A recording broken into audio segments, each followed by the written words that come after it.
Okay, so looking at the practice 11, the first one is a table of values. The values is the degree, the temperature over time of an object that's being heated. It's water being heated. You're told that the temperature is strictly increasing, so that's something to note in the problem. And you're given an initial value that at time 0, the water is 55 degrees.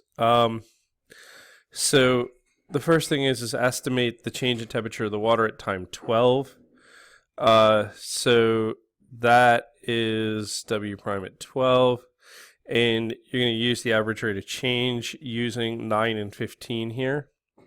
So that's W at 15 minus W at 9 over 15 minus 9, which is 67.9 minus 61.8 over 6, which is 6.1 over 6, which is approximately 1.016.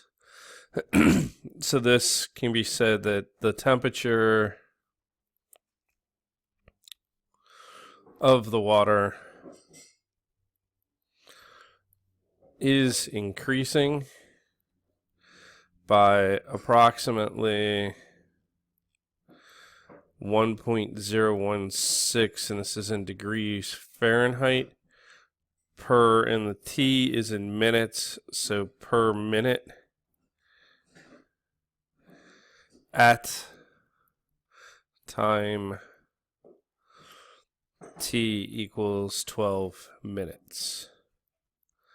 All right, so there's part A. Let's move on to part B. Okay, so part B wants us to evaluate the accumulation of from 0 to 20. This is almost a silly question, but we'll get to that in a minute. 0 to 20 of the rate of change of T dt is going to be the temperature at 20 minus the temperature at time 0, which kind of makes sense. This is 71.0 minus 55.0, which is 16 degrees. All right, so thinking about this, they took us to the rate of change of temperature. Well, no kidding. You take the temperature at time 20 and the temperature at time 0, and that's the total change over that time.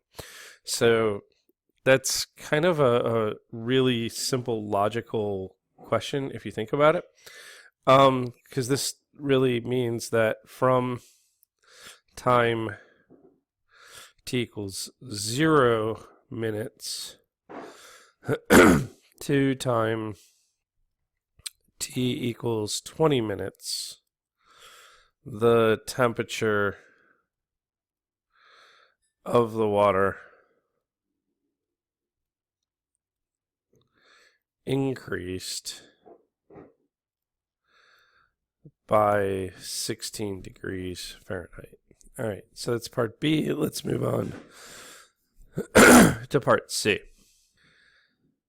All right, so they give you the average temperature formula for the tub from 0 to 20.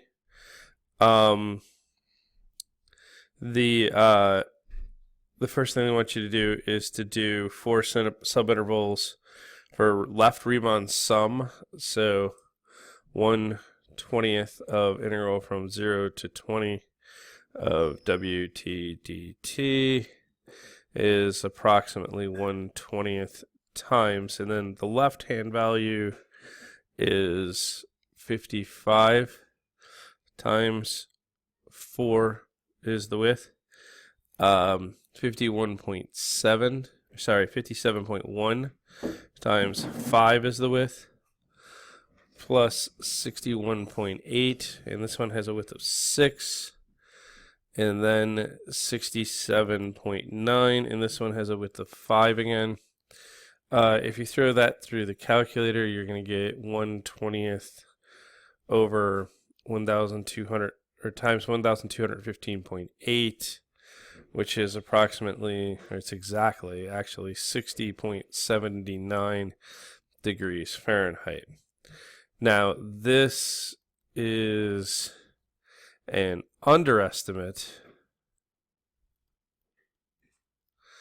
because we are taking left-hand Riemann sums, and W of t is increasing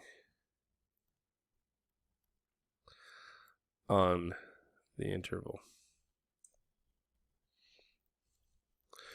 All right, so this one has to be an underestimate because the left hands are all going to be too low if the function is increasing. Let's look at part D.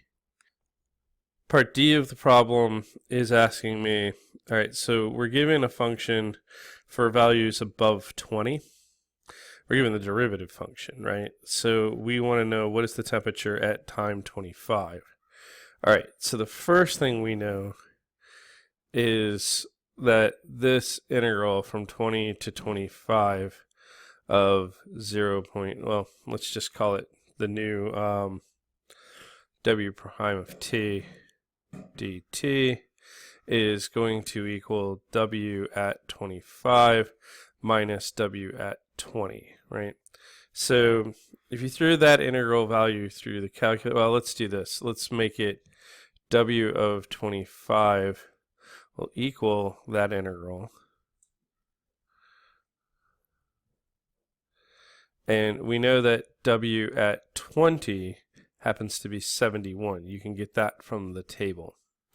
So if we throw this through the calculator, right, you're going to end up with 73.043 degrees Fahrenheit, and that's final answer. So you're going to use that 0.4 square root of t cosine of 6/100ths of t to be the integrand in that part of the problem. So this is the end of part 1. Let's move on to part 2.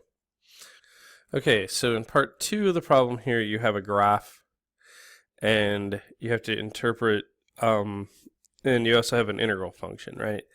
So we have a graph over a fixed interval from -4 to 3, and an integral function starting at 1. So it wants to know what is g of 2. All right, so this is part A. G of 2 is going to be the integral from 1 to 2 of f of t dt. Between 1 and 2, we have a little triangle there.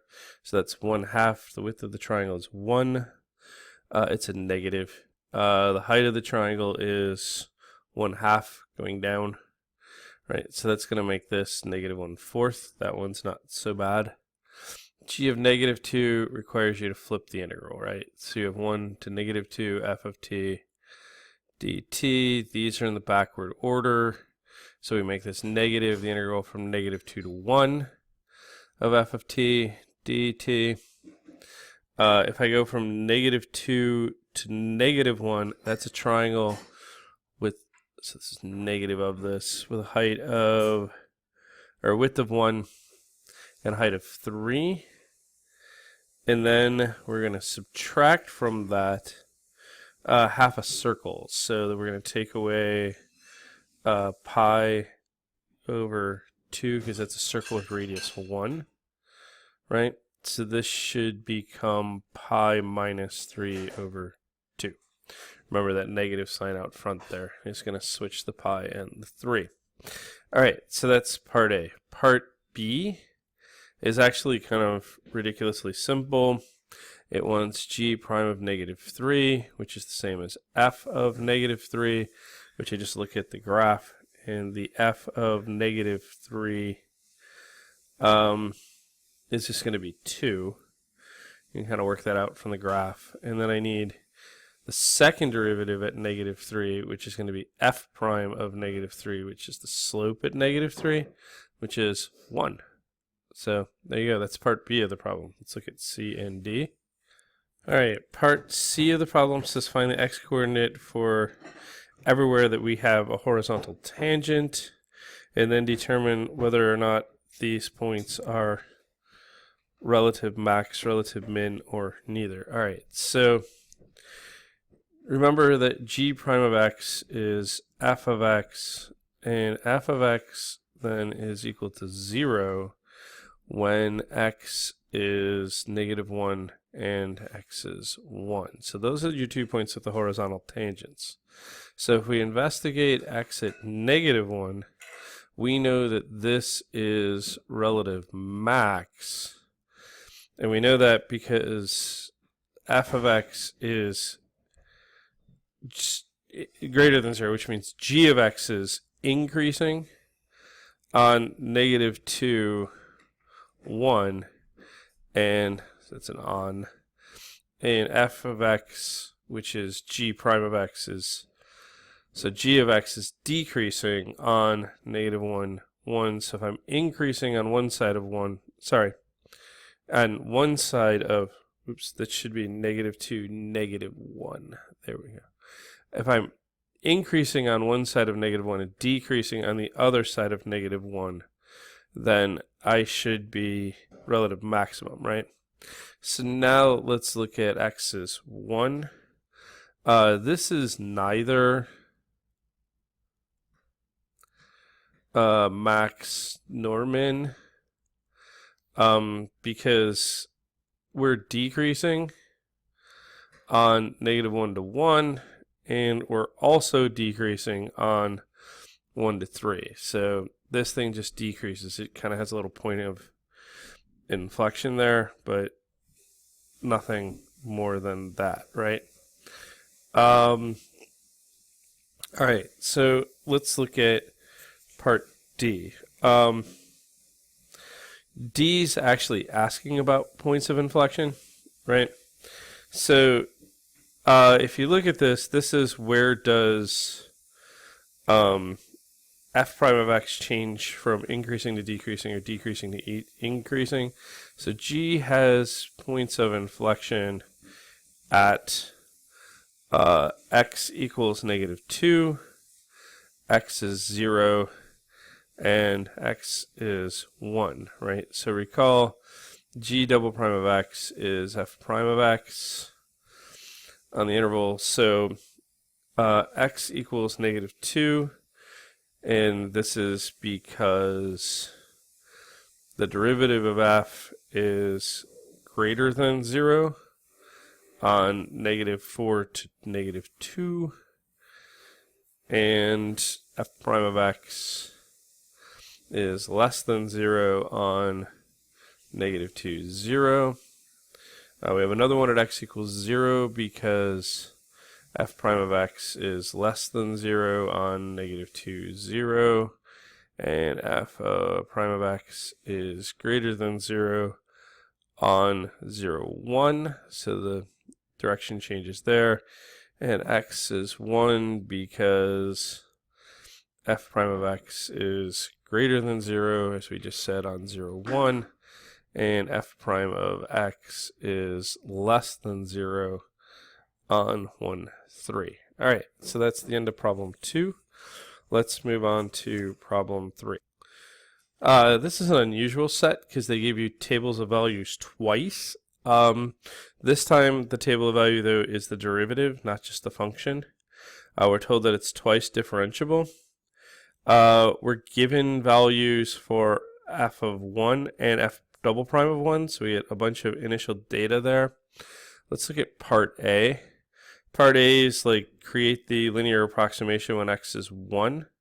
So this is going to be y minus, well, when x is 1, y is 15, is equal to the slope. Well, the slope's in the table there at 8 times x minus 1. So the linear approximation here is y is equal to 8 times x minus 1 plus 15. And then it asks, well, then use this to estimate f of 1.4. So this is 8 times 0.4 plus 15, which would be 3.2 plus 15, which is 18.2. All right, so that's part A. This is like actually solving the same question 4 different ways. Okay, we're approximating the value of f of 1.4 using 4 different ways. We're using linear approximation here. The second time is actually using a Riemann sum over the integral. Sorry, using a Riemann sum of f prime. So if you look at this, you have 1 to 1.4, right, of f prime of x dx, right? If I do the Riemann sum here, you're going to get a width of 10, right?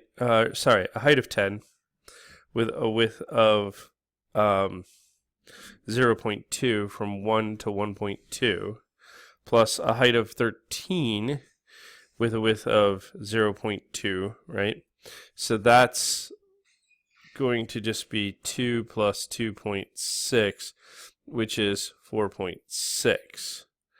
Okay, so keep in mind that this integral 1 to 1.4 f prime of x dx is the same as 1.4 minus f of 1, right?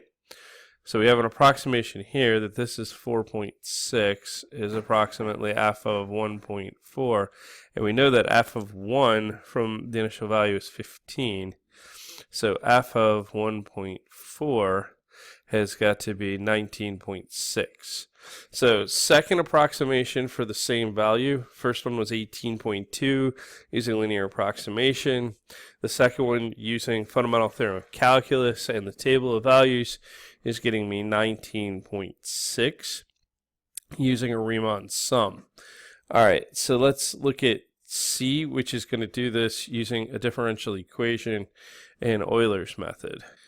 All right, so part C is Euler's method, right? So you've got an initial value here where when x is 1, y is 15, right? So it's going to say do this in 2 steps and then show the computations that lead to your answer. So the first step is going to take me to 1.2, which means x1, y1. So I'm starting at 15. My step size is 0.2. The derivative when x is 1 is 8, right? So this is 15 plus 1.6, which gives me 16.6. Wow, I never finished this on the work, so I'm going to have to fix that one. All right, so x2 actually makes me 1.4, which means y2 is 16.6 plus the step size 0.2 times the derivative at 1.2 is 12. So this is 16.6 plus 0.2 times 0.12 should be 2.4, right? So this is going to make this value 19.0, right? So that's part C of the problem. All right, so part D actually uses a Taylor approximation. So you have a second degree Taylor polynomial. All right, so remember that the second degree Taylor polynomial is going to be f of 1 plus f prime of 1 times x minus 1 plus f double prime of 1 over 2 times x minus 1 squared. All right, we're told in the value that that's 15, that this is 8, and that f double prime is given as 20, so this is going to become 10. All right, so this is 15, 8 times 0.4 plus 10 times 0.16, which is 15, 3.2, and 1.6, 19.8. All right, so you can see the approximations are coming close to each other, but aren't exact in value, but they're all working. I really like this problem, and I think it would be a great one for them to ask because it gets a lot of mileage out of a simple idea, and it's kind of clever. So I would pay close attention to that one in my prep for this thing. We don't know what's going to happen in this 2020 administration, but that's an easy type of question for them to ask. Let's look at number 4. Okay, so this is the separable ODE problem. They're giving you something that looks like what do you call it? Not logistic, but log growth. So the bird's gaining weight, right? So at the end of the day, the bird's gaining weight slower as the bird's weight is getting closer to 100. We have an initial value that at time 0, the bird weighs 20 grams, right? So part A says, is it gaining weight faster when it weighs 40 than when it weighs 70? The reality is you can actually look at this and say it's getting weight slower at 70 because of the way that the equation's written, but we'll work it out. The derivative of weight gain at when B is 40 grams is going to be 1/5 100 minus 40, which is 60 over 5, which means that it's gaining at 12 grams per day. The weight gain when the bird weighs 70 grams is 1/5 100 minus 70, which means that we are gaining 30 over 5 or 6. So it's faster at 40 grams than 70, which makes sense. Bird's slowing down as it gets closer to 100. So they're basically saying ideal weight of the bird is going to be just under 100 grams over its lifespan. That's a carrying capacity, that 100. In the second one here, you have a second derivative. It wants to know why the second derivative can't look like, or why the graph can't look like this. If you take the second derivative, d2b dt squared, this is going to give you 1/5 negative times the derivative of the inside, which is just db dt. Right, so you can kind of see that through the implicit differentiation, which means this is negative 1/5 times 1/5 times 100 minus b, which is negative 1 over 25 times 100 minus b. This is less than 0 on the interval in the graph, which means it should always be concave down, and the graph is not this way. So the graph is actually like a graph of logistic growth, where the reality is something like a virus or deer population, but the reality is that this growth of weight is actually logarithmic. So that's why it's always concave down and not that S curve. All right, so let's look at part C. All right, so part C actually solves the differential equation. So you have that dB dt is 1/5 100 minus b. So on the left hand side, I'm going to take the b part, and on the right hand side, I keep the 1/5. And then we antiderivative both sides. So this becomes negative the natural log of 100 minus b. Absolute value is t over 5 plus c. Put the initial value in. This is going to give me negative natural log of 20, or sorry, of 80, right? We're putting in 20 for b, is 0 plus c, right? So in the end here, this means that negative natural log of 100 minus b is equal to t over 5 minus the natural log of 80. So we can do some simplifying here. The natural log of 100 minus b is going to equal the natural log of 80 minus t over 5. We take e of everything. 100 minus b is 80 times e to the negative t over 5, which means that negative b is going to be 80 e to the negative t over 5 minus 100, which means b is 100 minus 80 e to the negative t over 5. And I think at that point I have a solution of b in terms of t. All right. So that one's not so bad. Just have to kind of keep track of all your logs.